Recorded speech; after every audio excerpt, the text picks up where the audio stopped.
David, who wrote the temple liturgy, that on the 10th day of the month, when we select the Passover lamb, that the priest would line up shoulder to shoulder from the Temple Mount in a column of twos facing each other, and they would stand with palm fronds in their hand with a space in between them all the way out, nearly a mile out to the north gate of the city of Jerusalem, making a big circle outside the gate. It was David who gave the instructions that the high priest and his entourage would go between those priests who were holding huge 10 to 13 foot palm fronds in their hands silently as they walked out the gate, and the high priest would go out to the sheepfolds of Bethlehem, where they selected the most perfect lamb of that year, beautiful in conformity in every detail, and they tied a red ribbon around that lamb, and it was led back the 5 kilometers to the city gate of Jerusalem, where the priest outside there in this large circle would then open the way.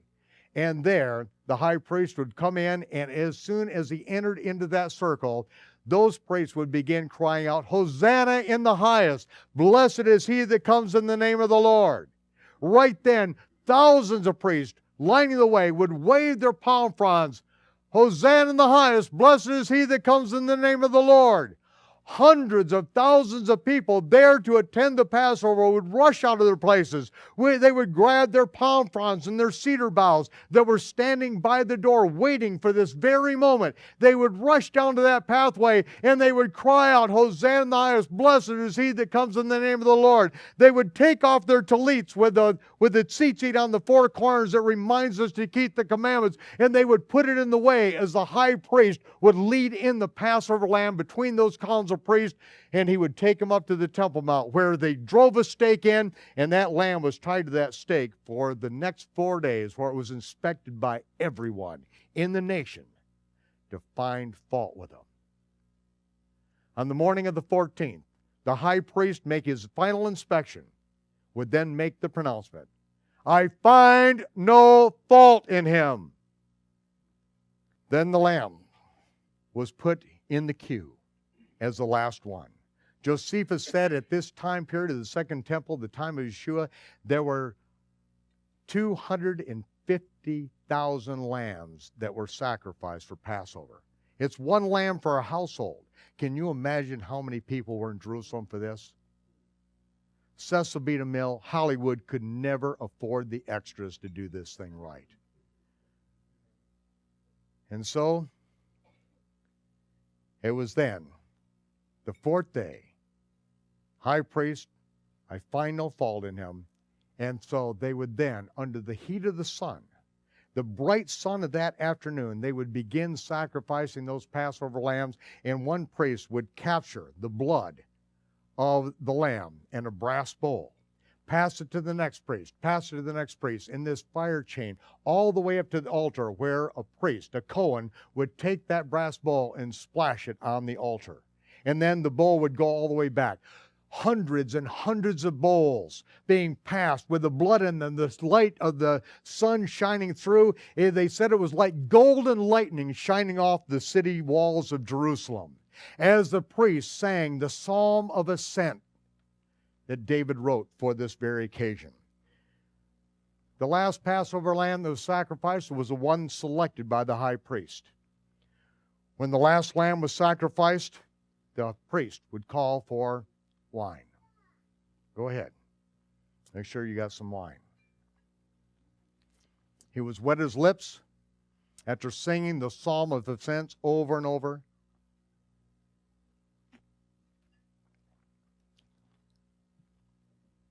He would fill his lungs with air, and he would cry out, a cry that would echo throughout the city of Jerusalem off the walls.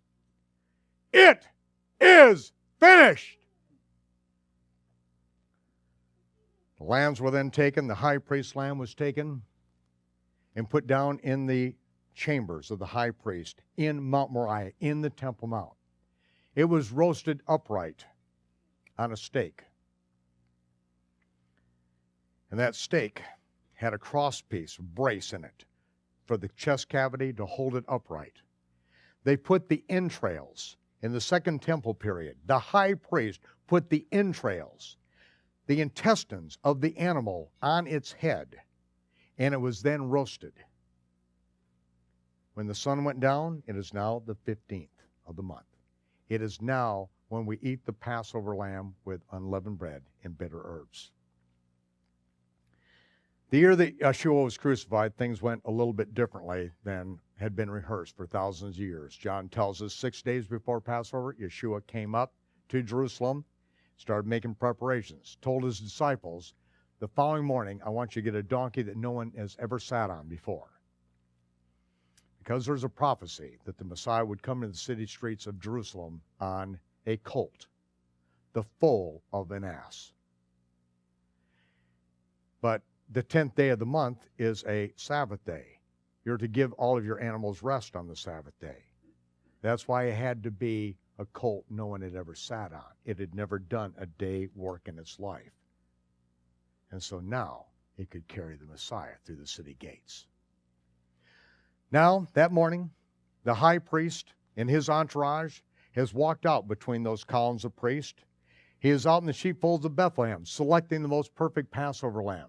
He is on his way back, but as he approaches the city gates of Jerusalem, still can be seen another half mile off, with the entourage coming from Bethlehem. And from the other side, from Bethany, Yeshua is coming on the back of a colt, an ass, a young colt that's never been sat on.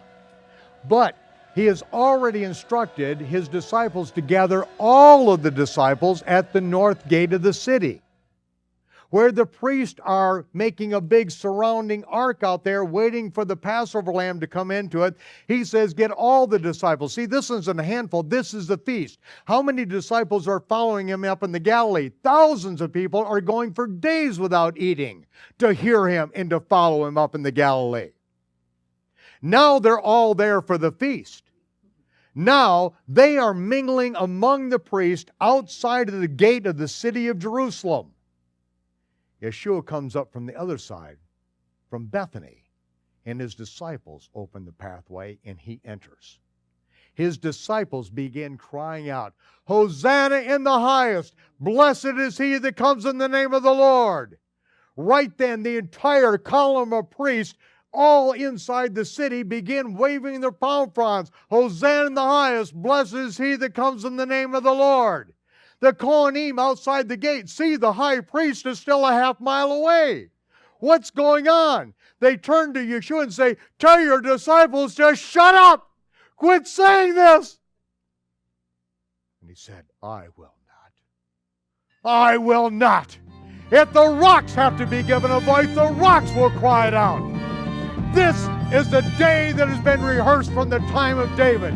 This is the day that the Passover lamb, who was born in the sheepfolds of Bethlehem 30 years earlier, makes his triumphal entry. And if the rocks have to be given a voice, the rocks will cry it out, because this is the day you've been rehearsing. This is the day that heaven has been waiting for. This is the day it will be fulfilled. And as hundreds of thousands of people left every townhouse, every apartment, every upper and lower room in Israel, in Jerusalem, bringing forth their palm fronds and their cedar boughs and began crying out, Hosanna in the highest, nobody could stop this. As the priests are crying, Hosanna in the highest, blessed is he that comes in the name of the Lord. They look down there. It doesn't look like a lamb. That looks like that's a donkey. Hosanna in the highest, blessed. There are thousands of priests laying the way all the way up to the Temple Mount. Nobody can stop this. Hosanna in the highest, and then Yeshua. It's Yeshua on a donkey. Hosanna. What is? And all the disciples fall in and crowd the way behind him. By the time the high priest gets to the gate, he's standing there with his rope on a lead, and the whole thing is over. He can't even get into the old city. Yeshua goes up on the Temple Mount, where it says for the next 4 days, the Herodians, the Pharisees, the Sadducees, the religious and civil leaders alike, everyone is trying to find fault with him. It is the 4-day inspection of the Passover lamb.